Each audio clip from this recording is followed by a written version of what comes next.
The truth of the matter is that most people don't realize that the majority of people suffer their first major heart attack on Monday morning between 8 a.m. and 9 a.m. People getting ready to go to jobs that they don't like, jobs that are making them sick. You see, when you're not pursuing your goal, you are literally committing spiritual suicide. So society gets wrapped around becoming a part of a machine. Society, instead of becoming a bunch of individuals that are expressing themselves in unique ways, and everybody sort of borrows and shares and sells this and you sell that, and we all sort of figure out how we can contribute in a society, we got sidetracked and diverted into these boxes that they call companies and corporations, and we got stuck into these containers that they go cubicles or offices, and we got forced into this system. So our time, instead of it being invested in making pottery or fixing cars or doing something where you have a passion or you have some sort of a connection to, instead of that, you've sold your life. The world is loading his back with burdens. You're a beast of fucking burden. You're supposed to go to school. You're supposed to pass your tests. You're supposed to do your homework. You're supposed to clean your bedroom. You're supposed, right? All the things you're supposed to do, all the conditioning laid upon you, all the beliefs that you've been given, they're not yours. No natural behavior. Everybody's wearing clothes they don't want to wear. Everybody's showing up and doing something they don't want to do. They have no connection to. That's the problem with our society.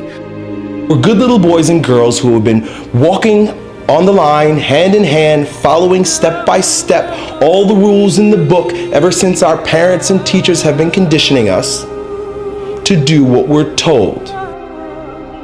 No society wants you to become wise. It is against the investment of all societies. If people are wise, they cannot be exploited. If they are intelligent, they cannot be subjugated. They cannot be forced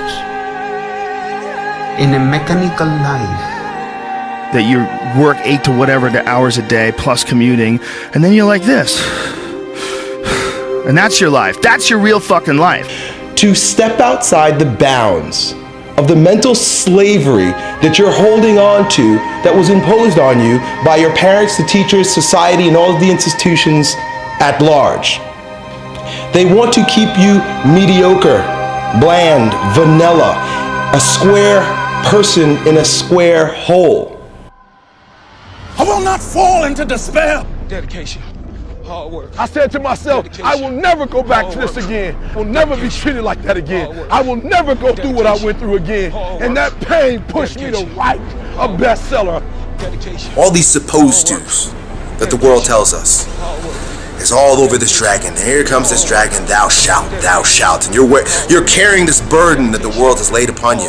And it is your responsibility as a maturing individual to slay that dragon. You either bow down and you continue to live your life as a beast of burden, or you slay that fucking dragon.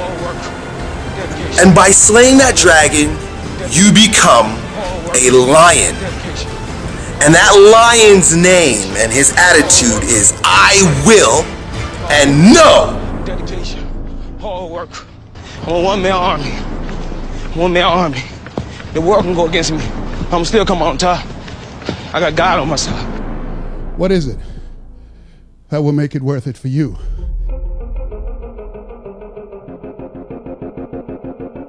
Find out what it is you want and go after it as if your life depends on it. Why? Because it does.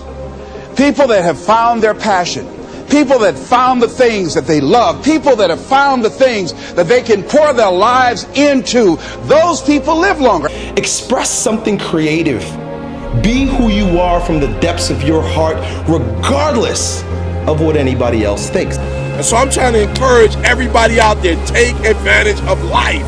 Get busy living. Man, for real, the window closes so quickly on life and on opportunities. And so when you got an opportunity, you got to take it. You feel me? When you have an opportunity, you got to take it.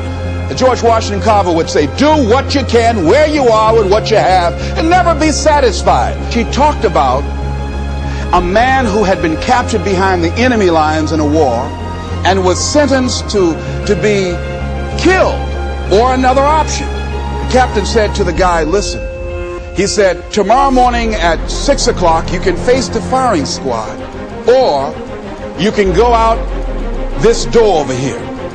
And the guy said, what's out the door? He said, no one knows. All we can tell you is just unknown horrors. He thought, and the next morning he selected the firing squad. After the shots rang out, the captain's secretary said, what's beyond that door? And he said, freedom. And so I was blessed because I went through so much pain that pain actually pushed me. Oh, you better hear what I'm telling you today. I'm telling you that pain pushed me to prosperity. That pain pushed me to greatness. Takes guts. You got to dig down deep to gut it out. Keep on going again and again and again. Nobody believes in you. You've lost again and again and again. The lights are cut off, but you're still looking at your dream, reviewing it every day and say to yourself, it's not over until I win. Don't quit! Don't quit! Don't quit! Ron Kelly, you don't quit!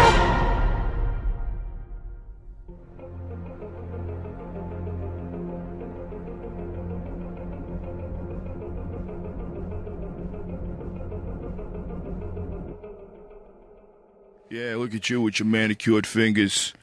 You're not even struggling. You don't even hate. You don't even hate work and life. Right? Yeah. Folks, it ain't about that.